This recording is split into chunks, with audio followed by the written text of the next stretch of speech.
yang terjadi secara sistematis, masif, dan terstruktur.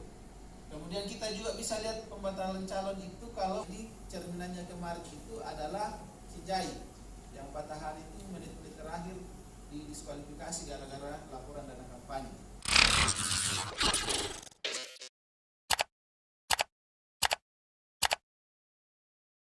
Kami punya kepentingan untuk mensosialisasikan hal-hal yang berpotensi atau yang punya daya rusak yang besar terhadap kita semua, termasuk dalam pelaksanaan pemilihan serentak.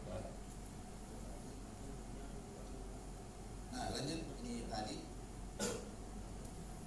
Nah, soal politik uang juga, kalau kita baca 187-nya, ini proses pencalonan itu ada juga politik uang yang biasa santer teman-teman media bahasakan soal mahar politik. Mahar politik. Nah, sebenarnya soal mahar politik itu implikasinya bukan cuma pidana, tetapi ada juga sanksi administrasi berupa pembatalan calon. Itu berimplikasi pada pembatalan calon. Karena kalau kita lihat dalam dalam undang-undang pemilihan serentak itu ada beberapa isu yang bisa berpotensi dilakukan pembatalan. Yang pertama itu soal abuse of power. Abuse of power, kalau kita bisa lihat dalam pasal 71 ayat 1, 2 dan 3 itu. Kemudian kita juga bisa menemukan dalam pasal 73. 73 itu soal politik uang yang terjadi secara sistematis, masif, dan terstruktur.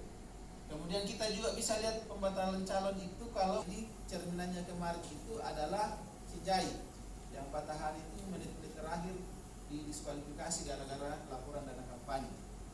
Nah, inilah yang berpotensi memiliki implikasi selain pidana pemilihan, juga memiliki sanksi administrasi yang berpotensi membatalkan calon. Termasuk juga misalnya kalau ternyata pada proses pencalonan itu ada partai politik atau gabungan partai politik yang terbukti melakukan politik uang, maka tentunya dia calonnya itu akan dibatalkan pencalonannya dan dia akan dikenakan sanksi 10 kali lipat apa yang terbukti sebagai imbalan atau politik uang.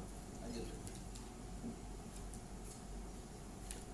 Nah, ini bisa kita lihat dalam pasal 47 Undang-Undang Pemilihan Serentak. Lanjut. Teman-teman, bahwa di penjelasan pasal 73 Undang-Undang Pemilihan Serentak atau yang terakhir kita sebutkan saja Undang-Undang 6 2020 yang tidak termasuk memberikan uang atau materi lainnya, ini tadi yang saya sebut, meliputi pemberian biaya makan dan minum peserta kampanye, biaya transportasi peserta kampanye, biaya pengadaan bahan kampanye dan pada pertemuan terbatas dan atau pertemuan tatap muka dan dialog, dan hadiah lainnya yang berdasarkan nilai kewajaran kemahalan suatu daerah yang ditetapkan dengan peraturan KPU. Nah, pengecualian orang memberikan atau menjanjikan materi kepada, kalau soal menjanjikan kan clear tadi, kapan masuk dalam visi dan misi pasangan calon, maka itu bukan menjadi bagian sesuatu yang menjanjikan sebagaimana dimaksud undang-undang atau politik uang. Kemudian memberikan atau materi lainnya. Nah, di sini yang paling santer kita teman-teman media itu mengistilahkan antara money politik dan cost politik. Cost politik itu sah, legal itu. Yang dilarang itu adalah politik uang. Nah, batasannya cost politik adalah ini: makan dan minum peserta kampanye, biaya transport peserta kampanye, biaya pengadaan bahan kampanye, dan hadiah lainnya berdasarkan nilai kewajaran. Nah, saya mau jelaskan sedikit ini.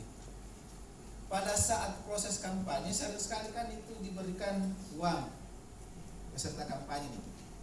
Nah, saya selalu kasih contoh, kalau ada teman-teman kita dari Sangkarang yang melakukan rapat umum misalnya di Hertasning, kemudian dikasih uang 300.000, itu sah atau tidak itu?